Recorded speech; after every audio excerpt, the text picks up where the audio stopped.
So today's lesson is just a quick little rundown of Stir It Up by Bob Marley. One of my students wanted to learn this song, and it's a very simple song, but there's some cool little tricks to get the song perfectly right that not many people know about, so I'll kind of share them with you guys. So first things first, let's just go over the chord sequence. That's the simplest part of the song.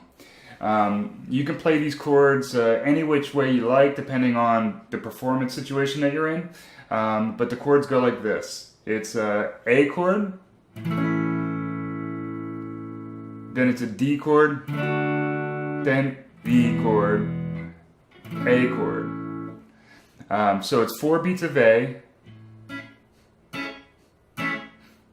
2 beats of D, 2 beats of E.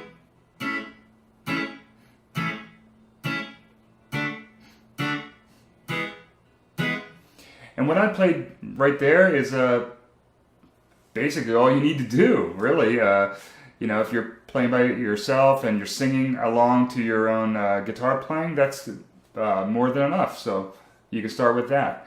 Now, if you want to sound more like the recording in a full band sound, you're going to have to layer things up like I just did with my looper.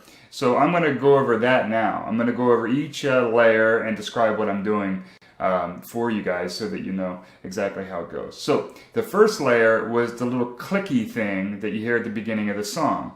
Now that clicky thing is very tricky, and it took me a while to figure out exactly what was going on with this.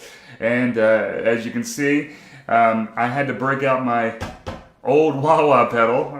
It's not even part of my pedal board. But I brought it out, hooked it up, and we need it, so I'm going to click it on. And we're just going to leave it in the full treble position. That's rocking the treadle all the way forward like that. Okay? And we can just leave it there for this part, okay? And that's one part of the tricky business about this clicky section. The other tricky business is that we're actually not going to fret any of the notes. Okay? Now, I know that sounds weird, but you don't want to play these chords, and I'm going to demonstrate for you now. You don't want to play them with fretted notes. Nope. You want to play them with the hand in the correct position over the correct frets, but not actually pressing the strings against the fret, okay? All right, I'm not actually pressing the strings against the frets. They're just touching the strings as if I was doing a natural harmonic. Think of it like that, okay? So my sound really is.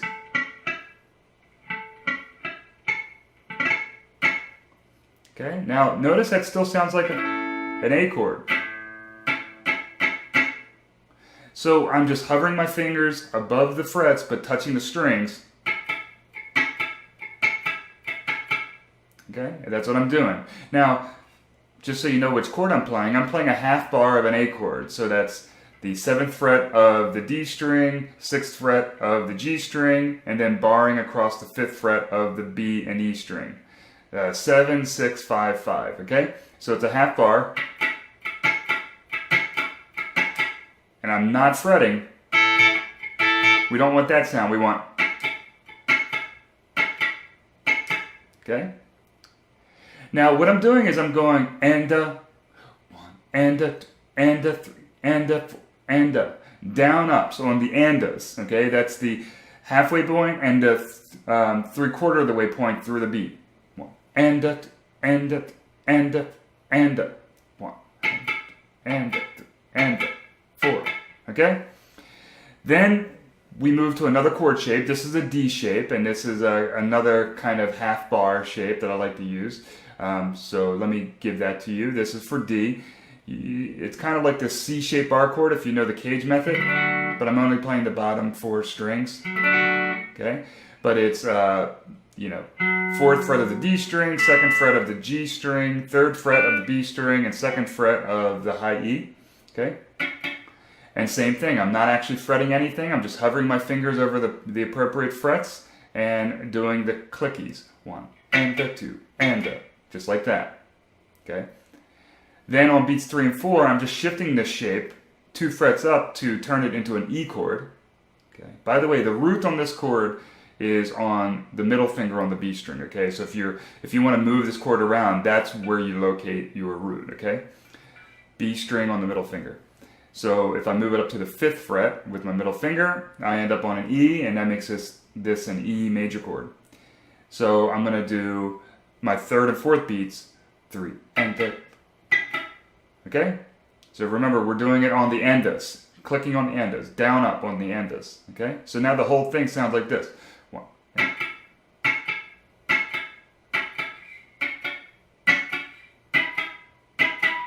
all right? Now remember, the wah pedal helps a lot because it accentuates and amplifies the treble stuff. And the treble stuff is the clicks. Okay? And those clicks actually have notes in them. They're harder to hear without the wah pedal, and you can certainly try without the wah pedal, but if you use the wah pedal and push it all the way forward, you'll get that trebly sound and you'll actually hear the chord in the click.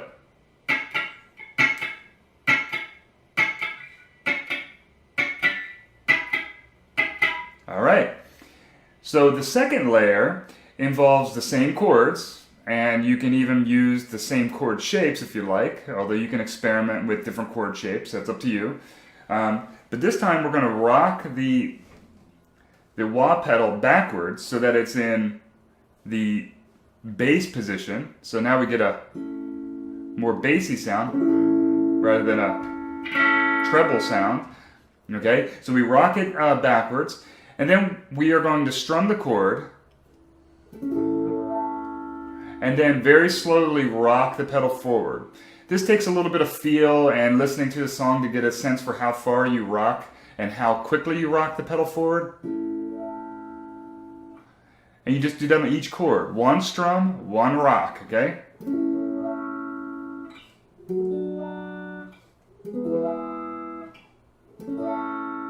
Now what I prefer to do, because it sounds more right to me, is I prefer to hybrid pick the chord. I'm just going to be picking the D, G, and B strings with my pick, middle finger, and ring finger respectively, so it sounds more like a piano. That's what it sounds like to me on the recording. It doesn't sound like they're strumming through the chord. It sounds like they're picking all 3 notes at the same time. So to me it sounds like this.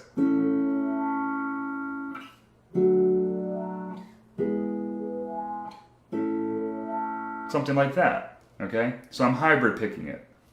So that part's pretty simple. It just takes getting the feel right with your wah pedal and trying to mimic the sound, okay?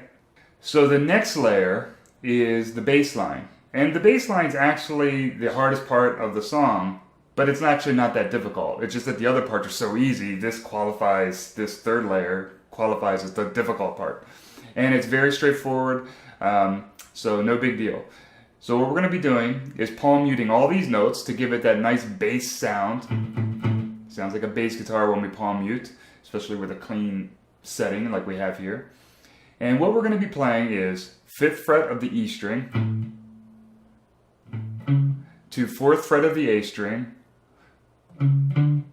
to the 5th fret of the A string. And then we're going to go backwards, back to the 4th fret. So 5 on the E, 4 on the A, 5 on the A, 4 on the A, just like that, okay? Then the next bit is even easier. Now we got to outline that D chord using a D major arpeggio. We're just going to be doing this. Now, if you don't know a D major arpeggio, this is a good song to learn it with. It's a valuable lesson to know your arpeggios. So, the D arpeggio is 5th fret of the A string, 4th fret of the D string, and 7th fret of the D string. Okay? D, F sharp, A. Then you're going to do that same move, same pattern with your fingers, but 2 frets higher for your E major chord. See, the good thing about arpeggios is that for each type of arpeggio, a major arpeggio, for example, the shape is the same. You move your fingers the same way. You just got to put it in a new place. All right. So we move it 2 frets up to create an E major arpeggio and do the same thing. So that's 7 on the A string, 6 on the D string, 9 on the D string. Okay, so now the whole thing sounds like this.